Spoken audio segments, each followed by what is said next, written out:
By the time I got into wine, Napa Valley's cult wines were already mythical.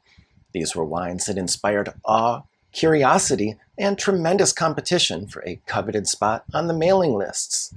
But as a student of history and a fan of Napa Valley, I wanted to better understand how and why this phenomenon began.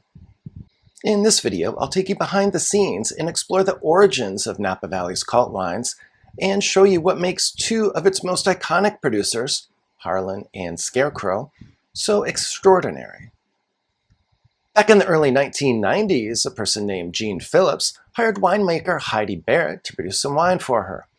Ultimately, Miss Barrett produced 175 cases of a wine that Miss Phillips ultimately called Screaming Eagle.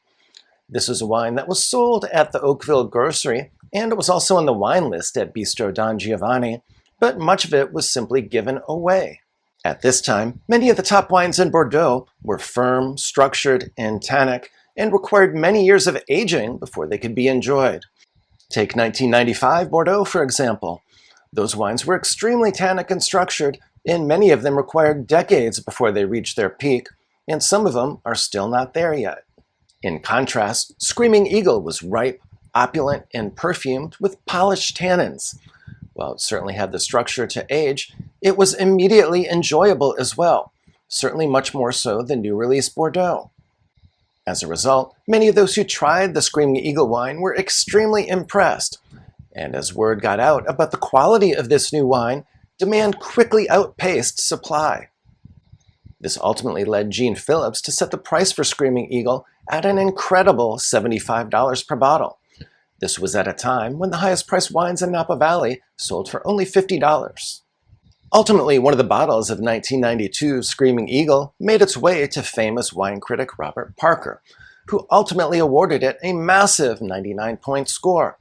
This was back when 100-point scores were extremely rare. Keep in mind also that this was a time when the internet was in its infancy. In fact, the World Wide Web was not released into the public domain until April of 1993. As a result, scores from wine critics were critical during this time period and were extremely influential in moving and selling large quantities of wine.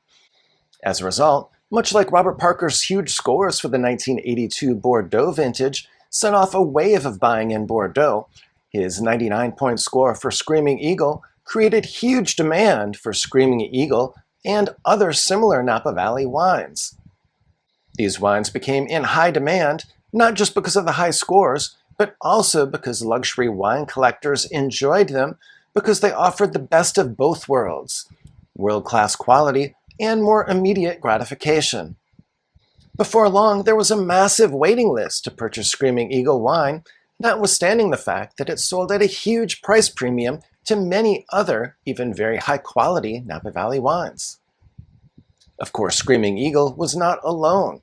Around the same time, Donald Bryant had purchased some land in the Pritchard Hill area, more specifically in the rugged hills that were overlooking Lake Hennessy, and he had assembled a dream team that included top winemaker Helen Turley and top vineyard manager David Abreu. Bryant family's inaugural vintage was also 1992, and it quickly became known for producing intense, concentrated Napa Valley Cabernet Sauvignon. The Bryant family's success was not as instant as that of Screaming Eagle, but Bryant family did produce an extremely strong wine in 1994, and then things really took off for Bryant family beginning with the 1997 vintage when it received a perfect 100-point score from Robert Parker. This solidified Bryant family's status as a benchmark Napa Valley producer, and it also helped to define the Pritchard Hill area as being a premier location for the production of extremely high-quality Cabernet Sauvignon. Just a few ridgelines over from Bryant family, also in Pritchard Hill, Ann Colgin was crafting a different type of Napa Valley magic, also with the assistance of talented winemaker Helen Turley. The first vintage for Colgin Cellars was also 1992. The fruit for this special wine came from the renowned Harlan Vineyard, which was a north-facing site on the lower slopes of Howell Mountain that was surrounded by an evergreen forest. Colgin did not just take all the fruit from this vineyard, however. Rather, it cherry-picked some of the very best parcels and blocks from some of the upper slopes in this special vineyard. It then used this world-class fruit to produce a wine of extraordinary charm and elegance. Colgin's Herbland bottling was particularly well known for descriptors that included blue fruit and mint. The Colgin Herbland bottling was an extremely special wine, and in fact, the 1994 Colgin Herbland is probably one of my favorite Napa Valley wines of all time. While Bryant family and Colgin certainly helped to define Napa Valley's cult wine movement and remain world-class producers to this day, there's another Napa Valley winery that is an even more enduring symbol of the region's ambition, artistry, and quality, namely Harlan Estate. Unlike Gene Phillips with Screaming Eagle, Bill Harlan deliberately set out to create a world-class wine. Specifically, it was his goal to create a California first growth that would rival the quality of the great first growths in Bordeaux. The catalyst for Mr. Harlan's vision was a conversation with Robert Mondavi. This conversation ultimately led Mr. Harlan to travel to France, where he met with top producers in both Bordeaux and Burgundy. This was a transformative experience for Mr. Harlan, and it convinced him that Napa Valley had the potential to produce world-class wines. Following his trip to France, Mr. Harlan purchased 240 acres of land in the western hills of Napa Valley and began planting vines in what is now recognized as the Oakville AVA. With respect to site selection, viticulture, and winemaking, Mr. Harlan implemented much of what he learned during his trip to France. For example, just like the Grand Cru Vineyards in Burgundy, all the Harlan Estate vineyards are planted mid-slope. This is because vineyards planted at mid-slope have ideal conditions for sun exposure, drainage, and temperature regulation. For that reason, you won't see any Harlan vineyards planted on the valley floor. The Harlan Estate is absolutely stunning. It's located in Oakville, and it overlooks the famous Martha's Vineyard. There's 40 acres planted to vine, but these vineyards are surrounded by woodlands and wildlife. During my visit to Harlan Estate earlier this year, I was perhaps most struck by what was not there.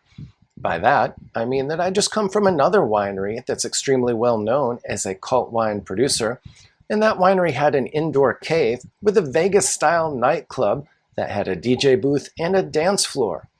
In stark contrast, Harlan is very much a working winery. There's absolutely no flash, no showmanship, and everything is practical and serves a purpose. What about the wines? Well, the quality is absolutely amazing. If you have not yet tried a wine from Harlan Estate, it should definitely be on your bucket list. In my view, Mr. Harlan has absolutely succeeded in his quest to produce a California first growth. There have been at least 10 different vintages that have received 100-point scores to date. In my view, at least the 1994 and 2013 vintages of Harlan are two of the very best wines ever produced in Napa Valley and would certainly compare favorably to any Cabernet Sauvignon-based wines produced anywhere in the world. I'm going to go on record in this video and say that I also think that there's another epic vintage of Harlan in the works, specifically the 2023 vintage. During my visit, I got an early read on this wine by doing a barrel taste. Despite its youth, this wine featured remarkable purity of fruit and balance. It was extraordinarily elegant, and it even had a blue fruit profile. In many ways, it reminded me of the Colgin Herbland bottlings.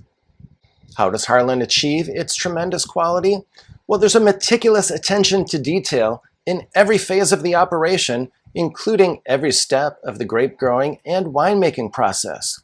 But one of the most significant factors is that, much like the first growths in Bordeaux, there's an extremely strict selection of fruit. Only the very best fruit, which meets their high standards, is included in the Harlan Estate top wine. The fruit which does not meet the standards required to be included in the top wine goes into a wine that's called the Maiden, which is their second wine. And the fruit from some of their younger vines is not included in either the top wine or in the Maiden, but is instead relegated to a third wine that's called the Mascot.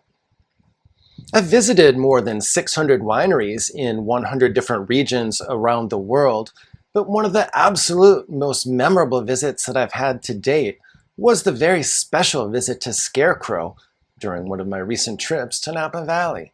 Scarecrow does not have its own winery, so there was no tour of the winemaking facilities, and we didn't really even discuss any details regarding winemaking.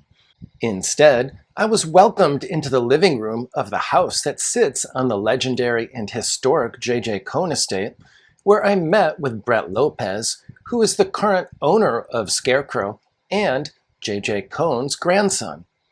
We were joined by co-founder Mimi de Blasio and some of the other key members of the Scarecrow team, and we enjoyed a bottle of the Double 100 Point 2019 Scarecrow, while I heard Mr. Lopez recount the amazing story and history of Scarecrow. The story begins more than 80 years ago, in 1945, when Inglenook's John Daniel Jr. convinced his neighbor, J.J. Cohn, to plant 80 acres of Cabernet Sauvignon on his neighboring estate. J.J. Cohn was busy working in Hollywood, making epic movies such as The Wizard of Oz, and so he had no interest whatsoever in becoming a winemaker. Nevertheless, he ultimately agreed to plant a vineyard, largely because Inglenook promised to purchase the fruit from the vineyard. John Daniel Jr. wanted a vineyard planted on that neighboring estate because he thought it had the potential to produce world-class fruit, much like that which was grown on the Inglenook estate.